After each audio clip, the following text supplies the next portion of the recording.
welcome to The Quest. This is our host Simran Kundalia.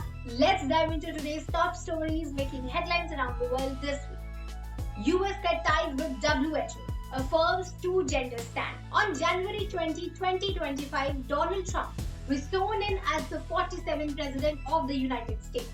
He said that the golden age of America begins right now and declared that the US government would officially recognize only two genders, the male and the female.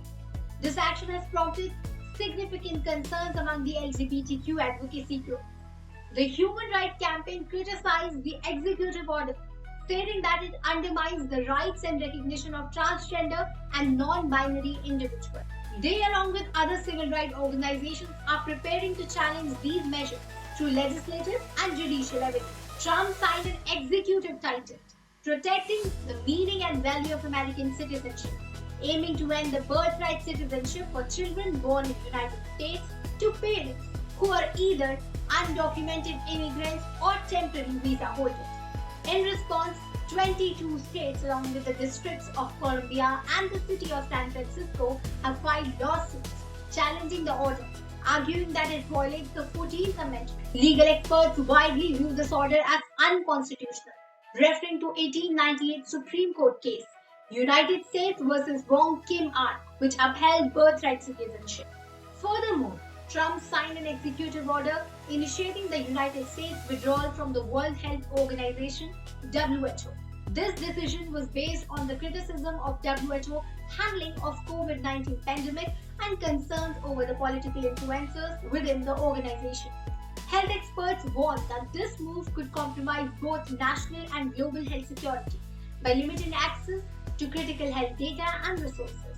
Additionally, he implemented several significant decisions on immigration, border security, energy environmental policies, social policies, pardons, and legal action. Supporters view this decision as a step towards strengthening the national interest. Critics express concerns over the potential social and environmental impacts. Now, let's talk about Dhaka. Dhaka, committed to Sheikh Hasina's written plans to garner global support.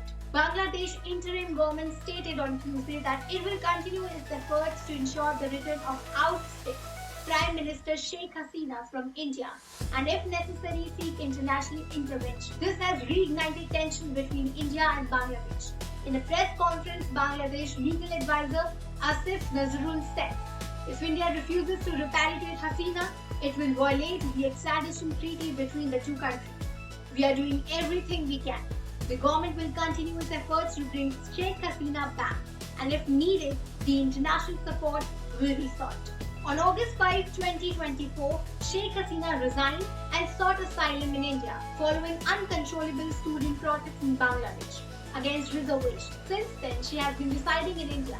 The UNIS government has repeatedly demanded extradition, citing multiple criminal cases filed against her in Bangladesh, including one registered with International Court. Bangladesh has also cancelled her passport and issued an arrest warrant against her. The International Criminal Tribunal of Bangladesh has issued arrest warrants against Sheikh Hasina and several former ministers, advisors, and military civilian officials to charge of crimes against humanity and genocide. India has so far not responded to Bangladesh's request for Sheikh Hasina's extradition. Bangladesh High Commissions in New Delhi have submitted a note verbatim undersigned diplomatic correspondence to Indian Ministry of External Affairs on December 23, but no official reply has been received yet. Government raises reward for Good Samaritans to 25,000. The government has decided to increase the reward for Good Samaritans from 5,000 to 25,000. This decision aims to recognize and promote timely assistance in saving lives during emergency. A Good Samaritan is someone who provides immediate help to accident victims, such as taking them to the hospital or ensuring that they receive medical attention, without expecting anything in return.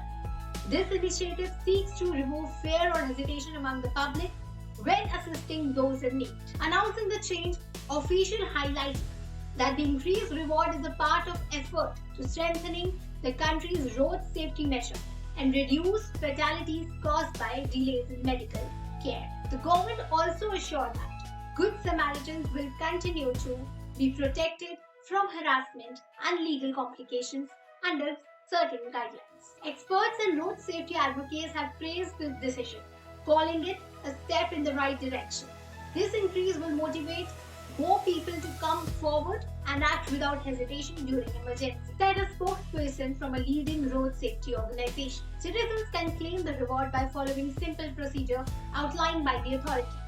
The government has also launched awareness campaigns to inform the public about the initiative and encourage widespread participation. With enhanced reward, the government hopes to foster a culture of empathy and prompt action, ultimately saving countless lives. Next news. Farmer cause of hunger strike suspend protest plans. The Kisan Mazdoor Morcha (KMM) on Monday has requested the central government to hold a meeting with the protesting farmers, originally scheduled on February 14 as an earlier date. It also urged the farmer leader Jagjit Singh Dallewal to end his infinite hunger strike. The organization announced a temporary suspension of the planned protest march to Delhi, initially scheduled on January 21 until January 26. Dallewal began his hunger strike on November 26 at Kanori border in support of farmers' demand. After a government delegation met with him on Saturday, he agreed to receive medical assistance.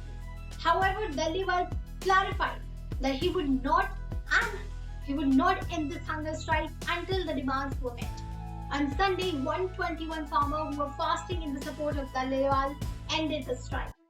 Kaka Singh Kotra, General Secretary of Bharatiya Kisan Union, Sridharpur, stated that the farmers from Punjab and Haryana have joined the strike starting January 15 and 16 respectively. After Dallewal accepted medical assistance, all 121 farmers broke the fast by drinking orange juice. The SKM has announced the postponement of sit-ins outside the BJP MPs and leaders' offices. Discussions with the central government will involve 6 representatives, each from SKM, KMM, and SKM non-political. Another news coming from Delhi. Kejriwal joint housing scheme for sanitation workers. Delhi former Chief Minister Arvind Kejriwal recently announced a housing scheme to provide affordable homes to sanitation workers. This initiative aims to recognize the hard work of sanitation workers and improve their living conditions. The scheme focuses on providing quality housing at a minimal cost. The government will collaborate with private builders and housing agencies to construct homes equipped with modern facilities. These homes will have basic amenities like clean water, proper sanitation, and adequate living space. The government plans to offer these houses at subsidized rate, making them accessible to even low-income workers. Sanitation workers often live in poor and unsafe conditions. This scheme aims to give them and their family a dignified life by ensuring secure and a hygienic housing. It also reflects that the government's commitment to improving the lives of those who perform essential service for the city.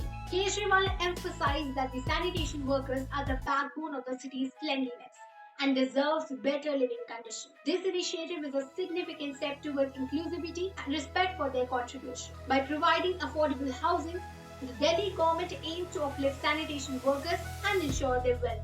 This housing scheme is a positive move that could inspire other states to prioritize the welfare of the sanitation workers and acknowledge their invaluable service to the society.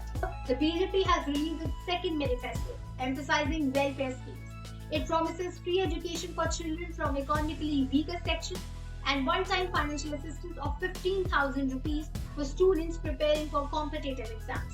The party has also proposed supportive schemes for auto and taxi drivers and domestic workers, including 10 lakh rupees insurance and 5 lakh rupees accident cover. To curb corruption, the manifesto suggests forming a special investigation team, SIT, to probe irregularities. Senior BJP leader Anurag Thakur announced additional financial assistance under schemes like Bhimrao Ambedkar Scholarship for SC students pursuing technical courses, including ITI and Polytechnic, with a monthly stipend of 1,000 rupees. Former Delhi Chief Minister Arvind Kejriwal criticized the manifesto, calling it dangerous for the country and alleging that BJP would end the free education and healthcare if elected. Now we have a very interesting news. Delhi Police is using AI for Republic Day parade practice. The Delhi Police is using advanced technology, including artificial intelligence (AI), to ensure smooth and safe Republic Day parade practices. Every year, the Republic Day Parade is a grand event in India, showcasing the country's strength and culture. To prepare for such a large event, safety and coordination are key. This year, AI tools have been used to monitor activities, manage crowd, and enhance overall security. Smart cameras with AI are installed at the key points along the parade route. These cameras can detect unusual behavior, track movements, and even identify unattended objects. This helps the police act quickly in case of any suspicious activity. It also helps analyze data from the past event to predict possible challenges. For instance, it can identify areas where the crowd are likely to gather or where the traffic might get congested. This allows the police to plan better and deploy forces more significantly and effectively. Additionally, drones are being used for aerial surveillance, giving the police a clear view of entire parade area. AI-powered systems are also helping in managing traffic and ensure smooth movements for vehicles and pedestrians. By using AI, the Delhi police is taking a big step towards modernizing security measures. This not only ensures the safety of parade, but also sets an example for using technology in public events. With such efforts, the Republic Day celebration can be enjoyed without anyone. An update is coming from Ajikar case. Mamta government seeks death penalty for convict. The main accused in the Ajikar rape and murder case, Sanjay Roy, had been sentenced to life imprisonment along with a fine of 50,000 by the Session Court. Within 24 hours of the verdict, the West Bengal government approached the Calcutta High Court seeking the death penalty. Chief Minister Mamta Banerjee expressed dissatisfaction with the life sentence and reiterated the demand for harsher punishment, stating that the heinous crime warrants strict penalty. CBI lawyers also argued for death penalty, describing the case as the rarest of rare. The verdict was delivered on January 18, 2025, 57 days after the trial began. Sanjay Roy was found guilty under IPC Section 64, punishment of rape, 866, causing death, and 103, murder. Another news coming from the sports sector. Djokovic's hunger for the Grand Slam glory. Novak Djokovic, one of the greatest tennis players in the history, is known for his incredible hunger for success.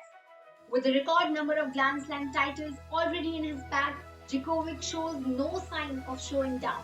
His passion for the game, mental toughness, and desire to keep improving makes him a fierce competitor in the world. Djokovic's hunger for Grand Slam titles stems from his deep love for tennis and his drive to be the best. From a young age, he dreamed of making history in the sports, and now he stands shoulder to shoulder with the legends Roger Federer and Rafael Nadal. Every match he plays, especially in Grand Slam tournaments, showcases his determination and focus. What sets Djokovic apart is his ability to overcome challenges.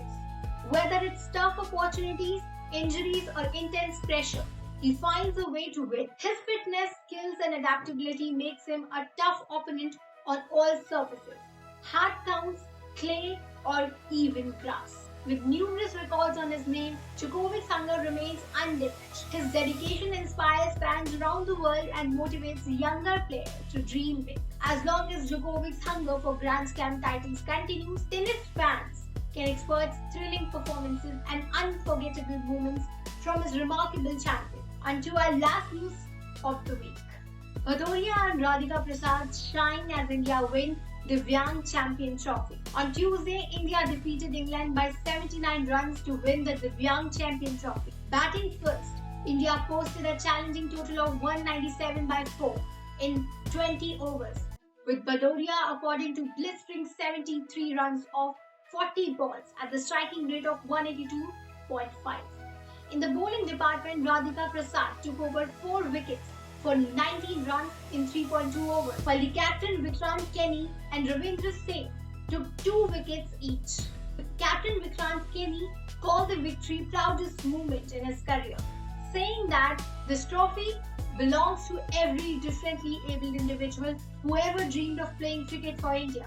Coach Rohit Jalani praised the team's determination and resilience, stating that their passion and teamwork made the victory special. The Divyang Cricket Council of India shared this achievement on social media, calling it a historical win and celebrating the team's exceptional performances. That's all for today. For more such updates, stay tuned with the Quest. This is your host Simrit Kundalia signing off.